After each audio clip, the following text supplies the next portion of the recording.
Welcome to day 23 of 100 days weight loss challenge. నేను చేసేది intermediate fasting. Eating window 16:8. నా eating window morning 10 o'clock start అయితే evening 6 o'clockకి close అయిపోతుంది. నేనైతే డే 23ని దాల్చిన చెక్క వాటర్తో స్టార్ట్ చేశాను. డీటాక్స్ వాటర్ తీసుకున్న 45 minutes తర్వాత నేనైతే బ్రేక్ఫాస్ట్లోనికి 3 ఇడ్లీ సాంబార్ అయితే తీసుకున్నాను. ఈ బ్రేక్ఫాస్ట్ నేను మా హాస్టల్ మెస్లోంచి తెచ్చుకున్నాను. సో ఇడ్లీ కూడా one of the best healthiest options. South Indian food చాలా మంచిది. అలాగే సాంబార్లో కూడా అన్ని వెజిటేబుల్స్ ఉంటాయి కాబట్టి మనం డైట్లో హ్యాపీగా తీసుకోవచ్చు, ఎలాంటి ప్రాబ్లం లేకుండా. సో బ్రేక్ఫాస్ట్ తీసుకున్న వెంటనే నేనైతే లంచ్లోకి బ్రౌన్ రైస్ పెసరపప్పు వేసి కిచిడీలా కుక్ చేసుకుందాం అనుకున్నాను. సో అందుకని ముందుగా నానబెట్టుకోవాలి కాబట్టి బ్రేక్ఫాస్ట్ అయిన వెంటనే 1/2 కప్ బ్రౌన్ రైస్, 1/2 కప్ పెసరపప్పు తీసుకొని వాటర్ వేసి ఆ డస్ట్ పార్టికల్స్ అన్నీ పోయేంత వరకు బాగా కడిగేసుకున్నాను. 3 to 4 వాషెస్ తర్వాత వాటర్ కొంచెం ట్రాన్స్పరెంట్గా అయిన తర్వాత అప్పుడు మళ్ళీ ఇంకొకసారి వాటర్ వేసుకొని మనం 3 to 4 hours అయితే నానబెట్టుకోవాలి. ఇలా నానబెట్టుకోవడం వల్ల మనకి కుకింగ్ అనేది ఈజీ అవుతుంది.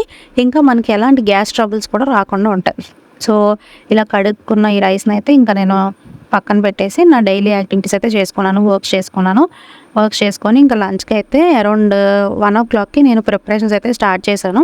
లంచ్ చేయడానికి 1/2 hour ముందు యాజ్ యూజువల్గా అవిసి గింజల వాటర్ అయితే తీసుకున్నాను. సో ఈ కిచిడి కుక్ చేయడం కోసం ఫస్ట్ అయితే స్టవ్ వెలిగించి కుక్కర్ పెట్టుకొని అందులో కొంచెం గీ వేసుకున్నాను. గీ కొంచెం కాగిన తర్వాత అందులోనే జీలకర్ర, ఆవాలు, పచ్చిశనగపప్పు, ఎండుమిర్చి కూడా వేసుకొని ఒక 2 minutes అయితే బాగా ఫ్రై చేయాలి. పచ్చిశనగపప్పు బాగా ఫ్రై అయిన తర్వాత అందులోనే పచ్చిమిర్చి, ఎండుమిర్చి కూడా వేసుకొని ఫ్రై చేసుకోవాలి. ఇవన్నీ బాగా ఫ్రై అయిన తర్వాత అందులో ముక్కలుగా కట్ చేసుకున్న ఉల్లిపాయ కూడా వేసుకొని ఉల్లిపాయ కొంచెం కలర్ మారే వరకు ఫ్రై చేసుకోవాలి. ఉల్లిపాయలు బాగా వేగిన తర్వాత అందులోనే ఒక టమాటాని చిన్న చిన్న ముక్కలుగా కట్ చేసుకొని వేసుకొని టమాటా కూడా కొంచెం మగ్గేంత వరకు బాగా ఫ్రై చేసుకోవాలి. సో ఇలా ఫ్రై అయిపోయిన దాంట్లో మనం కొంచెం ఉప్పు, పసుపు కూడా వేసుకొని ఒకసారి బాగా ఫ్రై చేసుకోవాలి. సో ఇదైతే మనకి చాలా బాగుంటుందండి. నేనైతే ఇంత టేస్టీగా వస్తుందని ఎక్స్పెక్ట్ చేయలేదు, కానీ టేస్ట్ అయితే చాలా బాగా వచ్చింది.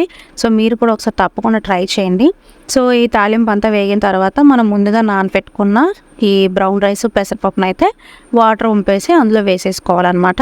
వాటర్ వంపేసి అందులో వేసుకున్న తర్వాత ఒకసారి బాగా కలిపేసుకొని ఒక 2 minutes అయితే ఈ రైస్ని పెసరపప్పుని ఫ్రై అవ్వనివ్వాలి. ఇలా ఫ్రై అవ్వడం వల్ల మనకు టేస్ట్ చాలా ఎన్హాన్స్ అవుతుంది, చాలా బాగుంటుంది. సో ఇలా ఫ్రై అయిన తర్వాత అందులోనే మనం ఏ కప్పుతో అయితే బ్రౌన్ రైస్ తీసుకున్నామో ఆ కప్పులో 3 cups వాటర్ అయితే వేసుకోవాలి. నేనైతే ఆ కప్తో 1/2 cup బ్రౌన్ రైస్, 1/2 cup పెసరపప్పు తీసుకున్నాను కాబట్టి 3 cups వాటర్ అయితే వేసుకుంటున్నాను. వేసుకొని ఇప్పుడు ఒకసారి సాల్ట్ సరిపోయిందా లేదా అని చెక్ చేసుకోవాలి. నాకైతే ఇక్కడ సాల్ట్ కొంచెం తక్కువ అనిపించింది, అందుకని కొంచెం సాల్ట్ యాడ్ చేసుకొని ఒకసారి మళ్ళీ బాగా కలిపేసుకొని ఇంకా కుక్కర్ విజిల్ అయితే పెట్టేసుకోవాలి. కుక్కర్ మూత పెట్టేసుకొని మనకి 3 to 4 విజిల్స్ వచ్చే వరకు మనము వెయిట్ చేయాలి.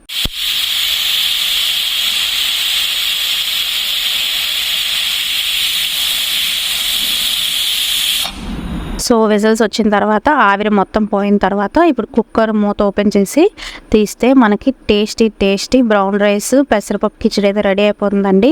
టేస్ట్ అయితే చాలా బాగుంది. మీ డైట్లో తప్పకుండా ట్రై చేయండి. నేనైతే దాన్ని సాంబార్తో తిందాము అని ఉంచుకున్నాను, కానీ మార్నింగ్ సాంబారు, కానీ అంత అవసరం రాలేదండి. ఏ సైడ్ డిష్ అవసరం లేకుండా ప్లెయిన్గానే తినేయచ్చు. ఈ రైస్ కాంబినేషన్గా ఒక ఎగ్ ఆమ్లెట్ అయితే వేసుకున్నాను. నేను ఎప్పుడు చేసే విధంగానే సింపుల్గా ఎగ్ వేసేసి ప్యాన్ మీద కొంచెం సాల్ట్, చిల్లీ పౌడర్ వేసుకొని 2 పక్కల ఫ్రై చేసుకొని తీసేసుకున్నాను. నా లంచ్ ప్లేట్లోకి వచ్చేసి బ్రౌన్ రైస్ పెసరపప్పు కిచిడి ఎగ్ ఆమ్లెట్తో అయితే లంచ్ ఫినిష్ చేసేసాను.